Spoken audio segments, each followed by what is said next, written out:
Selamat berjumpa kembali Bapak Ibu, Saudara-saudari umat beriman terkasih dalam Tuhan. Salam sehat, berlimpah berkat. Hari Kamis tanggal 19 September 2024. Saya Romagus CSSR mengajak saudari-saudara merenungkan kutipan Injil Lukas bab 7 ayat 36 sampai 50. Dalam nama Bapa dan Putera dan Roh Kudus. Amin. Pada suatu ketika, seorang Farisi mengundang Yesus makan di rumahnya. Yesus datang ke rumah orang Farisi itu, lalu duduk makan. Di kota itu ada seorang wanita yang terkenal sebagai orang berdosa. Ketika mendengar bahwa Yesus sedang makan di rumah orang Farisi itu, datanglah ia membawa buli-buli pualam berisi minyak wangi. Sambil menangis, dia berdiri di belakang Yesus, dekat kakinya, lalu membasahi kakinya dengan air matanya dan menyekanya dengan rambutnya.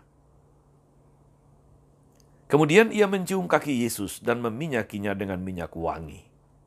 Ketika orang Farisi yang mengundang Yesus melihat hal itu, ia berkata dalam hati, "Seandainya dia ini nabi, mestinya ia tahu siapakah dan orang apakah wanita yang menjamahnya ini.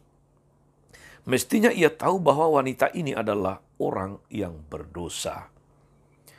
Lalu Yesus berkata kepada orang Farisi itu, "Simon, ada yang hendak kukatakan kepadamu." Sahut Simon, "Katakanlah, Guru." Ada dua orang yang berutang kepada seorang pelepas uang. Yang seorang berutang 500 dinar, yang lain 50. Karena mereka tidak sanggup membayar, utang kedua orang itu dihapuskannya. Siapakah di antara mereka akan lebih mengasihi dia? Jawab Simon, "Aku sangka yang mendapat penghapusan utang lebih banyak." Kata Yesus kepadanya, "Betul pendapatmu itu." Dan sambil berpaling kepada wanita itu, Yesus berkata kepada Simon, "Engkau melihat wanita ini? Aku masuk ke dalam rumahmu, namun engkau tidak memberi aku air untuk membasuh kakiku. Tetapi wanita ini membasahi kakiku dengan air mata dan menyekanya dengan rambutnya. Engkau tidak mencium aku, tapi sejak aku masuk, dia tiada henti-hentinya mencium kakiku. Engkau tidak meminyaki kepalaku dengan minyak, tapi ia meminyaki kakiku dengan minyak wangi.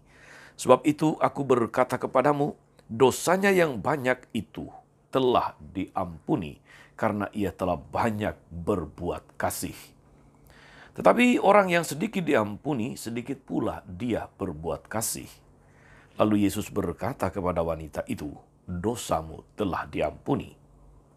Orang-orang yang makan bersama Yesus berpikir dalam hati, "Siapakah dia ini maka dia dapat mengampuni dosa?" Tapi Yesus berkata kepada wanita itu, "Imanmu telah menyelamatkan dikau. Pergilah dengan selamat." Demikianlah sabda Tuhan.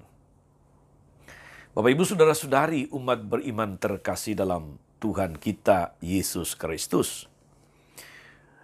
Kisah Injil hari ini menampilkan sindiran Yesus kepada orang Farisi dan ahli-ahli Taurat, bahwa ternyata yang lebih mengasihi Yesus itu adalah orang yang berdosa, yang bertobat, daripada orang-orang yang sudah merasa benar atau sudah merasa menjadi orang baik, sudah menjadi orang saleh.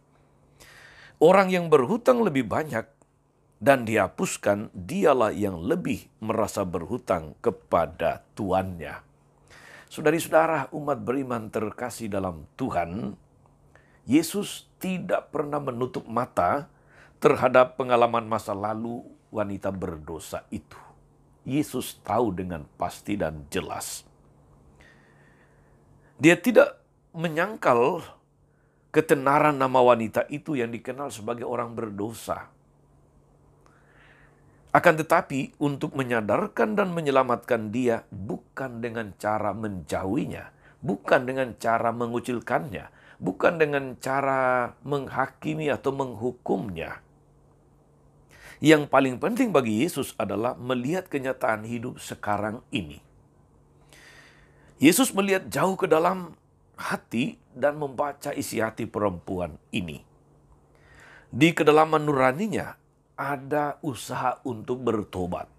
Ada perubahan dan perbaikan diri yang terungkap di dalam sikap dan tindakan mendekati Yesus, menjamah dan mengurapi kaki Yesus. Itu adalah tindakan pertobatan yang luar biasa. Dia sadar siapa dirinya dan dia tahu siapa Yesus. Dan karena itu tanpa berkata-kata dia melakukan suatu sikap dan tindakan yang menunjukkan usaha pertobatannya. Usaha merendahkan diri di hadapan Tuhan. Dan sebaliknya kita mendengar tentang orang Farisi dan ahli Taurat. Mereka sudah merasa diri sebagai orang benar. Orang lurus dan saleh tanpa salah. Dan karena itu merasa berhak untuk menghakimi perempuan itu dan berhak juga menegur Yesus untuk seperti mereka menjauhi perempuan itu. Dan Yesus tidak memilih untuk mengikuti gaya mereka yang penuh dengan kesombongan rohani, yang penuh dengan nuansa perilaku menghakimi dan menghukum sesama yang barangkali salah jalan, barangkali kilaf, barangkali memang karena situasi dan kondisi ingin bertobat tapi kemudian tidak dapat. Yesus mengambil jalan lain, yaitu jalan menyapa, jalan menerima, jalan menyentuh orang-orang berdosa supaya mereka bertobat. Karena itu saudara-saudari, benarlah apa yang dikatakan bahwa Yesus membenci dosa, tetapi dia sangat mencintai para pendosa. Lagi pula, dia datang untuk mencari yang hilang, bukan untuk mencari yang sudah baik-baik saja.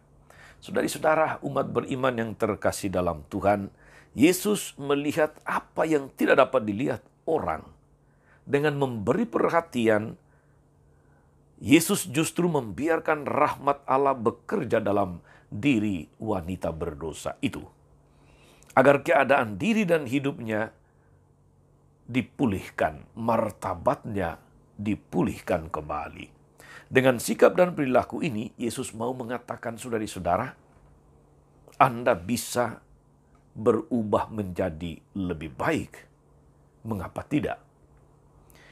Sikap dan tindakan semacam ini memang tidak mudah di dalam praktek, saudara-saudari.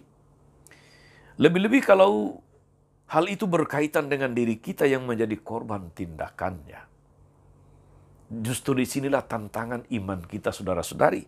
Sebab iman yang benar, iman yang sejati itu mampu menerima segala sesuatu, mampu juga mengampuni justru karena sudah diampuni oleh Tuhan.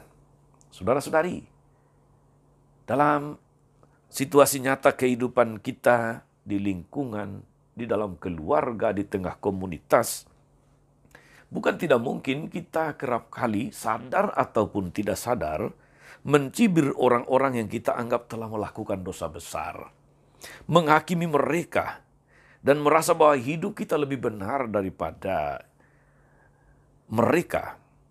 Dalam kisah Injil berulang kali Yesus mengungkap soal keberpihakannya kepada orang-orang yang berdosa, namun mau datang kepada Yesus, mau bertobat. Karena dalam Yesus mereka sadar, mereka percaya ada penerimaan, ada pengampunan yang tulus dan bukan penghakiman. Pertobatan menjadi jalan kesucian daripada kesombongan rohani yang dimiliki oleh orang-orang yang merasa sudah baik-baik saja. Kalau Anda suka mencibir, kalau Anda suka menghakimi, kalau Anda suka menghukum dan menjauhkan orang yang bersalah di sekitar Anda, berarti saudara-saudari, Anda tidak sedang baik-baik saja.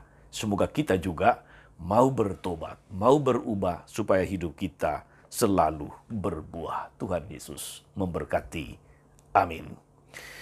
Tuhan Yesus Kristus, kami bersyukur atas firman-Mu yang hari ini yang menunjukkan betapa besar kasih kerahiman-Mu kepada orang-orang berdosa. Mampukan kami agar mau rendah hati, melihat menyadari diri kami siapa di hadapan-Mu. Dan berikanlah kami kekuatan iman untuk mau berubah, untuk mau bertobat, karena Engkau mengasihi para pendosa lebih daripada orang-orang yang baik-baik saja. Terpujilah Engkau Tuhan sepanjang segala masa. Amin. Saudari-saudara sekalian, berkat Allah turun atas saudara-saudari, atas mereka yang kita doakan atau kita janjikan doa. Mereka yang sakit dan menderita, segala rencana, karya, dan pelayanan hari ini, Bapa dan Putra dan Roh Kudus. Amin. Tetap sehat dan teruslah menjadi berkat. Jangan lupa like, subscribe, nyalakan lonceng notifikasinya. Salam 52, Tuhan memberkati.